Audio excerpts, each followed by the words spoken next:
नाराजगी नहीं, और शायद आपने भी पल्लवी पटेल से खुद बात की।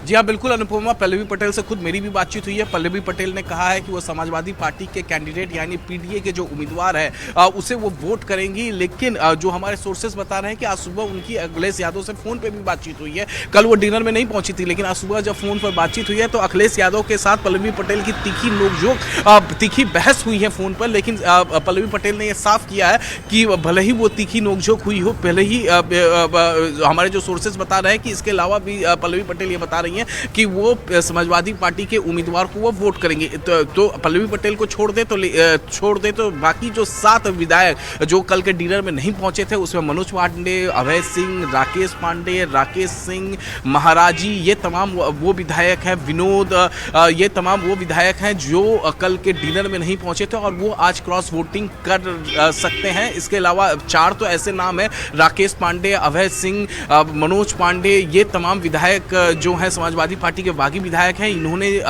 क्रॉस वोटिंग की है। और मनोज पांडे ने तो खास तौर से कहा है, मनोज पांडे ने कि वो जो है एनडीए के प्रत्याशी को वोट किए हैं और उसके बाद उन्होंने मुख्यमंत्री योगी आदित्यनाथ से भी मुलाकात की है। तो एक साफ है कि जो 8वां उम्मीदवार है बीजेपी का संजय सेठ, वो एक बार फिर से हो सकता है कि 5 बजे के बाद जब काउंटिंग हो तो वो दिल्ली राज्यसभा में जाकर वहां पर शपथ लें। जी बिल्कुल, ये देखने वाली बात होगी कि आखिर जब रिजल्ट आएंगे तो रिजल्ट जो है क्या वो बिल्कुल अलग होंगे या वही होंगे जो भारतीय जनता पार्टी सोच रही है। मैं लौटूंगी आपके पास अमित, लेकिन ओम प्रकाश राजभर ने चुनावों में समाजवादी पार्टी की तरफ क्रॉस वोटिंग का दावा किया है। आपको सुनाते भी है क्या कुछ कहा उन्होंने।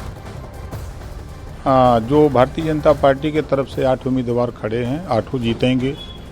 जो खबरें अटकलों के बाजार में बहुत तैर रही थी, कल क्लियर हो गया। राजा भैया ने ओपन आकर के सामने बता दिया, मैं भी उनसे मिला था, बातचीत हुई तो मैंने बताया कि राजा भैया जी वोट देंगे और जितने सहयोगी दल के लोग हैं सब लोग साथ में हैं, भारतीय जनता पार्टी साथ में है। और मज़े की बात यह है कि समाजवादी पार्टी की तरफ से लोग खुल करके वोट देने के लिए रजामंद हैं और आ रहे हैं, लोग वोट देंगे। सपा के तरफ से क्रॉस वोटिंग होगी और भाजपा को जिताने के लिए, एनडीए को मजबूत करने के लिए लोग वोट देंगे। तो समाजवादी पार्टी के नेताओं को इस बात की आशंका है कि उनके खेमे में फूट हो सकती है और कुछ लोग पार्टी लाइन से अलग वोट कर सकते हैं। वह इन सब के बीच में भारतीय जनता पार्टी अपनी 8 सीटों को जीतने का दावा कर रही है। इससे प्रभावित बहुत सारे विधायक भाजपा के प्रत्याशियों को जिताना चाहते हैं और भाजपा के पास अपने बहुमत से ज्यादा नंबर हैं। समाजवादी पार्टी ने तीसरा प्रत्याशी खड़ा करके गलती की है। चुनाव की जरूरत नहीं थी, लेकिन तीसरा प्रत्याशी उनके पास नंबर नहीं थे, तब भी उन्होंने खड़ा किया है। तो ये देखिए, समाजवादी पार्टी के चुनाव चिन्ह से जीते थे, तो देखिए देखा जाएगा आगे। इस तरीके से अगर होगा तो फिर बाद में हम लोग भी देखेंगे। तो अलग अलग दावे सबकी तरफ से किए जा रहे हैं, लेकिन भारतीय जनता पार्टी अपनी जीत का दावा तो कर रही है और समाजवादी पार्टी को तीसरी सीट पर दांव खेलना लगातार महंगा पड़ता हुआ अब दिखाई दे रहा है। विधायकों का समर्थन, आशीर्वाद भारतीय जनता पार्टी के सभी प्रत्याशियों के साथ है। परिणाम बीजेपी के पक्ष में आ रहा है। सर, सपा के कुछ विधायक नाराज है, क्रॉस वही मैं कह रहा हूं कि भारतीय जनता पार्टी के पक्ष में विधायकों का समर्थन और आशीर्वाद दोनों है। हमारे 8 के 8 प्रत्याशी जीतेंगे। चुनाव के बारे में निष्पक्ष होना चाहिए, लोकतंत्र तभी मजबूत होगा। सत्ता का दुरुपयोग जो लोग करेंगे वो लोकतंत्र के हितैषी नहीं है। अखिलेश जी ने कहा अगर कोई धोखा देगा तो अपने हक में कांटे बोएगा। हाँ बिल्कुल, अखिलेश जी उत्तर प्रदेश के लिए देश के सबसे बड़े नेता हैं। जो भी धोखा देगा वो अपनों को धोखा देगा। वहीं कैबिनेट मंत्री संजय निषाद ने भी बहुमत होने का दावा किया। उन्होंने क्या कुछ कहा ये भी आपको सुना देते हैं। निश्चित रूप से मेरा जो 8वां कैंडिडेट है वो जीतेगा, क्योंकि संख्या बल हमारे पास है, बहुमत हमारे पास है, सारे लगभग दल हमारे पास है और विपक्ष का एक दल बचा हुआ, उसके अंदर भी क्योंकि जब दल हमारे साथ आ गए तो विधायकों के दिल भी आ जाते हैं।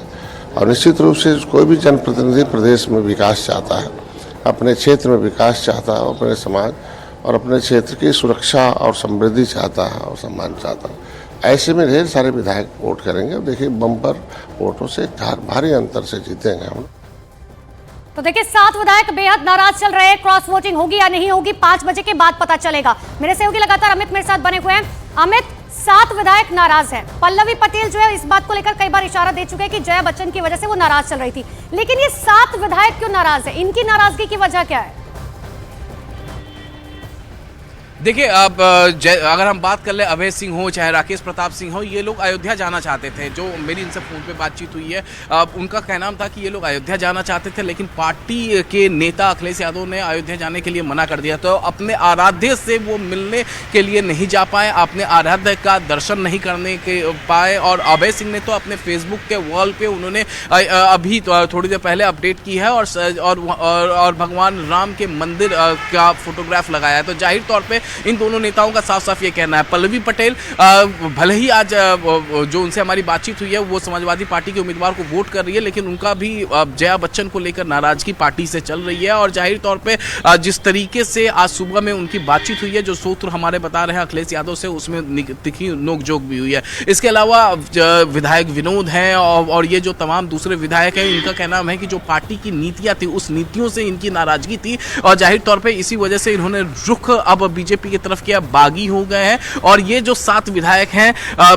कुल 8 विधायक कल के डिनर में, अखिलेश यादव के डिनर में नहीं पहुंचे थे, लेकिन उनमें से जो 7 विधायक है ये क्लियर हो चुका है कि वो क्रॉस वोटिंग करेंगे और वो बीजेपी यानी एनडीए के उम्मीदवार को वो वोट करेंगे। और इसीलिए एनडीए काफी ज्यादा कॉन्फिडेंट भी है, चाहे वो मुख्यमंत्री योगी आदित्यनाथ हो, डिप्टी सीएम केशव प्रसाद मौर्य और डिप्टी सीएम बिल्कुल अमित, और नाराजगी की वजह सबकी अपनी अलग अलग है, लेकिन